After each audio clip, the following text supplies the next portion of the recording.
name's George Gary, and today's Thursday. We got two great things for you to learn how to make today. A little bit of historical stuff, because the other day we did some history from my Hollywood book, and I really love telling people about crazy Hollywood stuff. And we've got brownies, some of the world's finest chocolate brownies, I think, but they aren't from any place but me. And the other one is my salad that I'm going to put together. This came from the Bullock'S Wilshire tea room, and you'll see some pictures of Bullock's, what it looked like in the tea room. It was built about 1928-29, and it's just a beautiful, beautiful building. They saved the building, which was really nice, a number of years ago. It's a law college university now, and Southwestern Law, right on Wilshire, and they only open it one day a year. And if you're lucky to get into the lottery to be able to see the place for that one day a year, it's really worth it. You have to become a member of their organization, not being a lawyer, but something of historical value. And you get to go all over the place when you do see it. And it is the most breathtaking building you've ever been in. It's used to house Bullock'S Wilshire, which was a department store. And in the late 90s, it closed, and they really thought the building would go with it. The tea room was a fascinating place where you would go all day long. People would be there all day shopping. The guys would have a brandy and cigar in another area, and the women would be shopping, and they didn't have mannequins either. They had live models. So if you saw something, you said to the sales clerk you would like a certain thing, they would go get it with a sales model with your size, and they would show you what the dress or the outfit looked like. So it was a fascinating way of shopping. You never saw a cash register. They had the old elevators that went up and down with the crank, and the perfume hall, I'm proud to say I've got my book sitting in one of the cases, their historical cases, and my old charge card. I was talking to one of the people over there, and they said they don't have a charge card, so I have my old one. Hopefully they don't notice I still owe them money, but they closed down. So anyway, what we have is this phenomenal luncheon salad that was the name of it, chicken Cantonese salad. It was very exotic, and you couldn't find these items at your grocery store. One of the items you couldn't find was soy sauce. You had to go to a specialty store to get soy sauce to make this recipe back in the 30s. Kind of think about our grocery stores now have herbs where you didn't have fresh herbs about 15, 20 years ago. You had to go somewhere to get fresh herbs. So you got them now. So we've evolved. So what I'm going to start first with is wonton skins, also the wrappers. This is a large bag, package, and I only use about a fourth of it.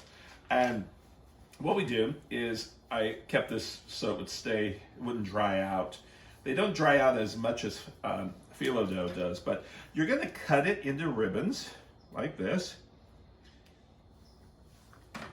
And then I'm going to fry these up. Okay, we have our wonton skins. I took the square and cut it into about 5, so I made little strips. And I've got the heat on the canola oil. And what I do is I make sure I've got each wonton goes in. If you put the whole section in without separating them, they become one. They like to stick together.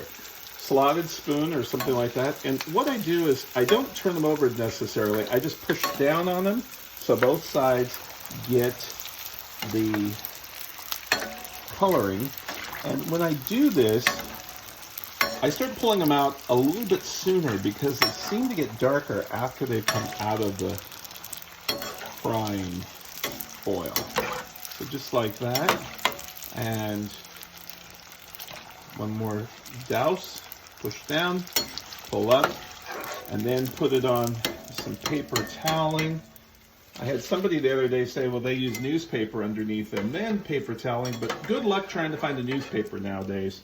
I guess we could, or a phone book. You know, that's another thing nobody uses. So anyway, you'll do this until all of your crunchies are done. You can do these a day to a week ahead. Just keep them like you do bread, off to the side and in a dry place without humid, and don't refrigerate them because they will become soggy right away. So we fried them all up, and these you can do, like I said, a week ahead. Treat it like bread. You don't do anything but fry them like you saw. And you're going to take the rest of the wonton wrappers and just throw this in the refrigerator if you're going to use it within a couple days. If not, with Ziploc bag. If not, throw them in the freezer and they'll last a good while. I wouldn't fry them all up if you aren't going to use it. Now, we've got our wonton skins already fried. We have iceberg lettuce, and iceberg, it's making a comeback. You see wedges now a lot. So iceberg lettuce. Here we have, I took 2 large chicken breasts. Our meat counter, I think they come from turkeys. These are the largest chicken breasts you ever saw. So that's 2 of them.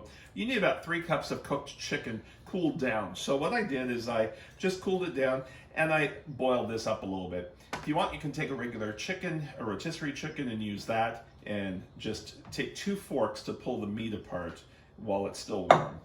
Then we have our mayonnaise. We have a little bit of canola oil. We have that soy sauce, and we have some Worcestershire sauce. I can't say that fast. You know why? I think when you're a kid, I remember I had to go to Mayfair Market and get a bottle of it, and I couldn't say it. And the gal, the checker, see, I was tormented as a child. I think I was 10 years old, and I went, and I still remember, she said, "Tell me what you're looking for." And I gave her the note that said Worcestershire sauce, and she said, "Try to say it." And I couldn't, so she made fun of me. So I still can't say the stupid word. And Neil's laughing. Did you know that story?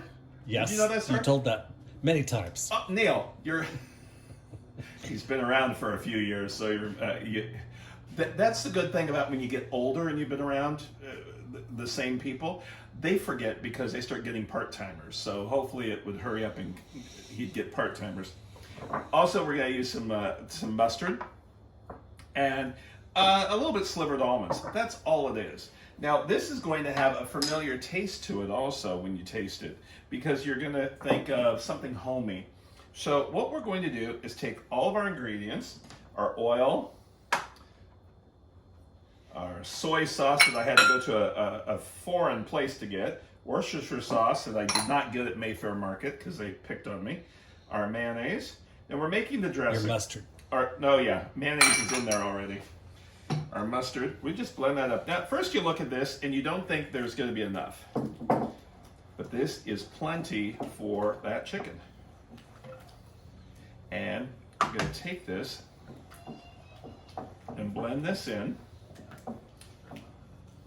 and toss it on the chicken.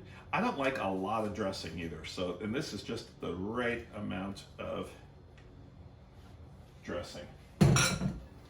And we'll just toss this up. Now, at this point, if you want, you can add some pickles in it. This is not what they did. They did it exactly this way, and this is it. So I would also, if you weren't going to serve it all within about 2 hours, make this separate and then put it together about 20 minutes before you're going to use it. So I'll make 1 plate up, and then I'll put the rest off to the side. Let me wash my hands, and since I'm eating this one, I won't put gloves on, or if it was for Neil. So we're gonna take, and I kind of use large leaves. They used to chop up the salad with a knife, and I will put some chicken on in the middle, just like that. Now this serves about 6 to 8. We're doing a luncheon portion. We have too large of a portion here right now, but we eat more than we did back in those days. Almonds. You have to have these crunchies. It just makes the flavor of the salad, and it crunches. I might take just a little bit more salad on top. Just like that. And a little bit more almonds. Whoop. And there is our salad. And we'll be right back to make the world's best chocolate brownies. Well, you saved calories on eating that great salad from BULLOCK'S WILSHIRE. We're going to do the world's best brownies, I say. Whenever you say the world's best, everyone's going to want them and try them, and they're really, really rich. I've got all the ingredients here. We're going to start by melting butter, and we don't use the mixer. So we're going to melt some butter, and while it's melting... Some butter. Well, it's not that much butter. Per person, it's only 2 tablespoons. So, but we got the butter there. While we're melting that, I'm going to show you my trick. People are full of tricks. And I always take my pan. First of all, I don't use a glass pan. You know those glass casserole pans, 9x13, that are swoopy like that? And you can't get a decent square of brownies. So you need a pan that has a square like that. So this is what I use. Then I also take foil. And the reason why you have to watch this whole thing. One time I was teaching this, and it was really funny. This lady, she didn't see what I'm doing right now. She goes, "Why do you put foil on the bottom?" And I said, "Well, I'm molding the whole thing." So I kind of miss not having people live asking me questions, because then I can make fun of them. And I always say, if you aren't here, I'm allowed to make fun of you. So there you go. We mold it. See, she saw that part, but she wasn't watching the rest of me putting it back in here. Now the reason why I use the foil is I can't stand bar cookies where the very first one you try to get out and it's too hard to get out. So what you do is you tend to break that first piece, and I do more foil than I need in my pan. I smooth the edges. Then I take any kind of pan, spray a little bit. This will take a little piece of parchment that will stick on the bottom, just like that. Now I do spray the edges. Now the reason why the overflow of the foil is after it's baked, you can pull the whole thing out, undo one side of the foil, and cut. I'm going to also show you a trick on how to make the brownies perfect squares, or the sizing you want when it comes out of the oven. So just like that. So that is ready to go. And our butter is going. Let me bring this back over here. And as soon as the butter starts melting, we're going to add, as soon as it's melted completely, we're going to add unsweetened chocolate. Now, unsweetened chocolate, it doesn't matter the brand. The chocolate that I really worry about, not worry, but I tend to go with is more of the semi-sweet, bittersweet chocolates, the milk chocolates, things like that. Now, it's fine to buy the Pound Plus over at Trader Joe's if you don't have access to other chocolates, but that's better than using the little squares at the grocery store. So now we turn this off. I'm going to take my wood, place this here, and then I'm going to take my unsweetened chocolate and place that in here and let that sit. And it's not overheat, so it will melt. While that's doing that, I'm going to take my eggs and it's okay if there's a little bit of chocolate. I just want to make sure I get all that egg, and my salt, a little bit of vanilla. Now, I get asked the question, why are we using vanilla if it's a chocolate brownie? If I don't take and put the vanilla in the chocolate brownie, the chocolate will not, is that half? Yeah, I want a full teaspoon. The chocolate is enhanced by the vanilla. If you just dump just all the chocolate and you don't have any vanilla in there, it will taste flat. Similar, if you've ever had butter, unsalted bread. It's kind of disgusting. Some people have to eat it. Italian breads, don't have a lot of salt in it, which those are good when you use them the next day to make Italian tomato soups, bread soup. So I'm just whisking this a little bit, just to get it a little on the pale side, and then I'm going to sprinkle my sugar in, just like that. Just about half of it first, and a little bit more.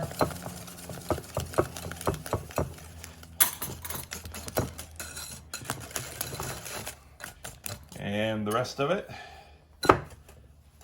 And then I will check the chocolate, see if that's melted. I still got some pieces in there. We'll stir that around. We want that butter to be all around the chocolate. Let's make sure we have all. See how I'm pulling it up so I can see if there's any big chunks, if there are. The smaller the pieces that you do when you cut it, the better it is to melt. They'll melt faster. So now I'm going to pour this in here. Now those eggs were not cold. If they were cold, they would curdle. So they were room temperature. Plus, they do have a, I call life preserver with the sugar and the butter. I mean the sugar and everything around it. So there we go. Just like that. We're going to scrape the sides. And now technically all we have left is flour and just making sure that it's all blended well. Now we're going to take the flour and alrighty, so now what we have here is our flour, and I've got semi-sweet, bittersweet, either one, chocolate chunks. You can do milk or white chocolate. If you do white chocolate in here, I'd call it a black and white brownie. So you can do either one.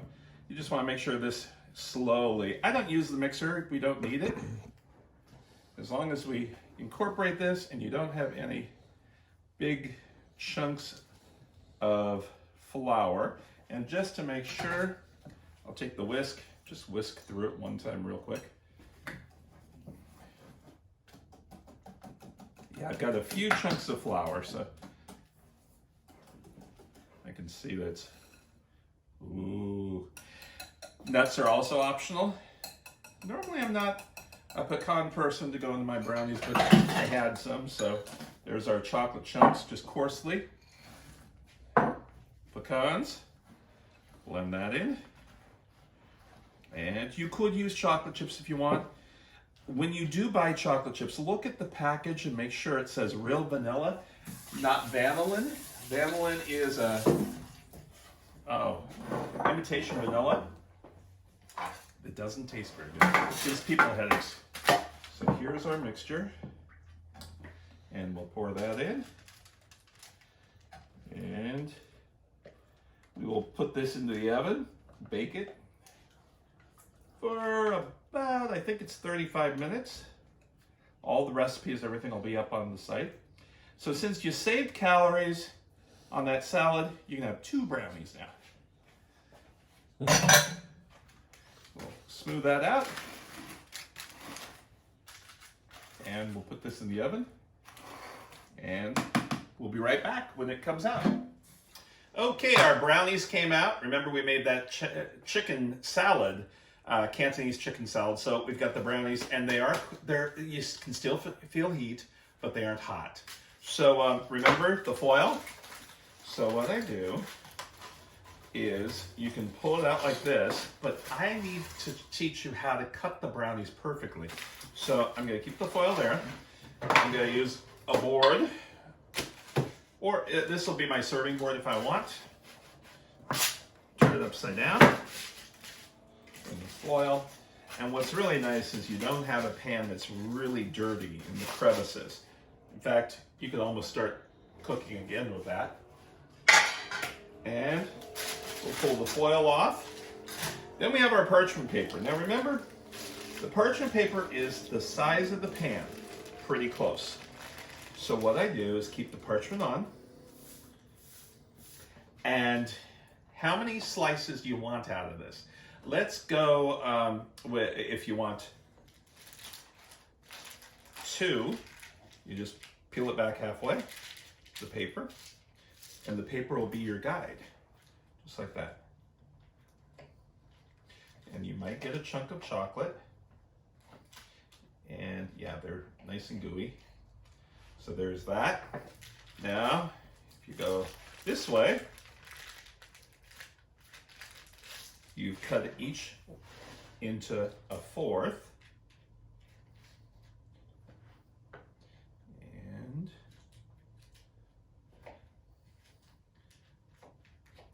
normally I'd use a larger knife, but there. All right, so we've gotten the 4 pieces.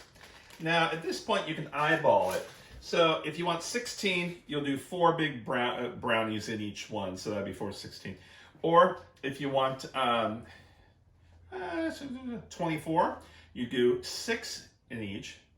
So the way you would do that is you do half on each. This way you can eyeball them by now.